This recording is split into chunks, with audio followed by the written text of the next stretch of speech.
Native Americans and the arrival of Europeans in America. Before the tall masts of European ships appeared on the horizon, the lands of the Americas were home to millions of people. They lived in diverse communities, spoke thousands of languages, and practiced cultures that had developed for thousands of years. From the Iroquois Confederacy of the Northeast Woodlands to the Pueblo peoples of the arid Southwest, from the Mississippian mound builders to the Great Plains hunters, the continent was anything but an empty wilderness. For the native peoples, the land was alive, filled with spirits, ancestors, and meaning. Their worlds were ordered by kinship, storytelling, and an intimate relationship with the environment. It was into this world that Europeans sailed at the end of the 15th century, carrying with them new technologies, religions, and ambitions. The arrival of these outsiders would forever change the course of Native American history. What began as cautious encounters soon grew into trade, conflict, conquest, and the massive reshaping of entire societies. This story is not only one of devastation, but also of survival, adaptation, and resilience in the face of overwhelming challenges. Before contact, a continent of nations. Before Europeans set foot on the continent, North America was already a rich and interconnected world. Archaeological evidence shows vast trade networks stretching thousands of miles. Seashells from the Gulf of Mexico were found in the Great Lakes. Obsidian from the Rocky Mountains traveled to the Mississippi Valley. Ideas, goods, and technologies flowed constantly, long before Europeans spoke of discovery.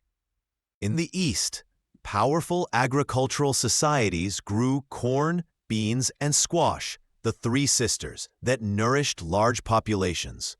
The Iroquois developed sophisticated political systems, including the Great Law of Peace, which created a confederacy balancing power among several nations.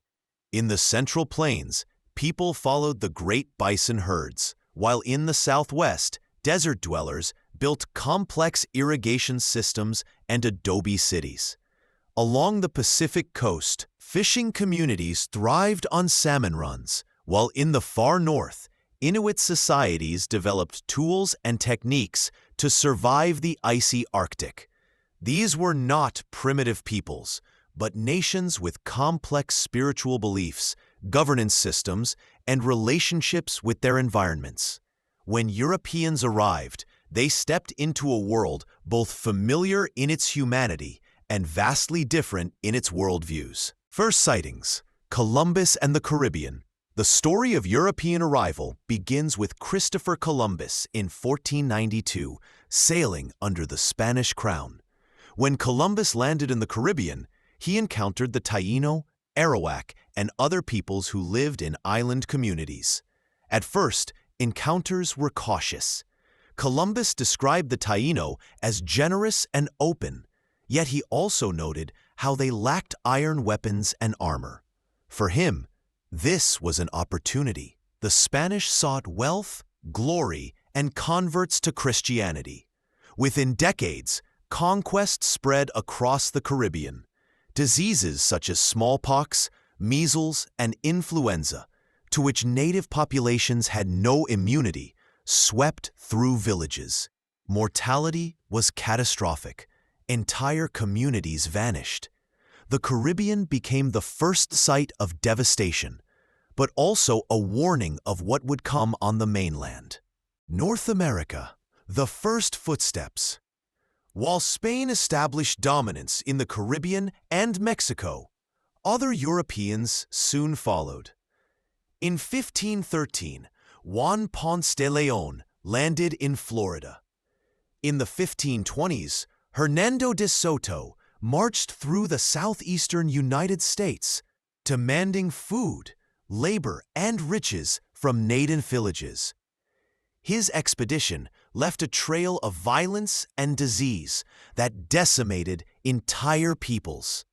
Further north, French explorers like Jacques Cartier and Samuel de Champlain arrived along the St. Lawrence River in the 1500s and early 1600s. Unlike the Spanish, the French were less focused on conquest and more on trade, especially beaver furs. Native nations, such as the Huron and Algonquin, built alliances with the French, exchanging furs for metal tools, cloth, and firearms. But alliances with one European group often meant enmity with another. When the French sided with the Huron, they became enemies of the Iroquois, who in turn sought Dutch and later English allies. The English, beginning with the Roanoke colony in the 1580s and then Jamestown in 1607, arrived with different ambitions: to settle, to farm, and to claim land. This created immediate friction with native peoples, who saw land not as a commodity to be owned, but as a shared resource, sacred and communal. The Powhatan Confederacy initially tolerated the settlers, but misunderstandings soon turned to violence. Native nations such as the Huron and Algonquin built alliances with the French, exchanging furs for metal tools, cloth, and firearms. But alliances with one European group often meant enmity with another. When the French sided with the Huron, they became enemies of the Iroquois, who in turn sought Dutch and later English allies. The English, beginning with the Roanoke colony in the 1580s and then Jamestown in 1607, arrived with different ambitions: to settle, to farm, and to claim land. This created immediate friction with native peoples, who saw land not as a commodity to be owned, but as a shared resource, sacred and communal. The Powhatan Confederacy initially tolerated the settlers, but misunderstandings soon turned to violence.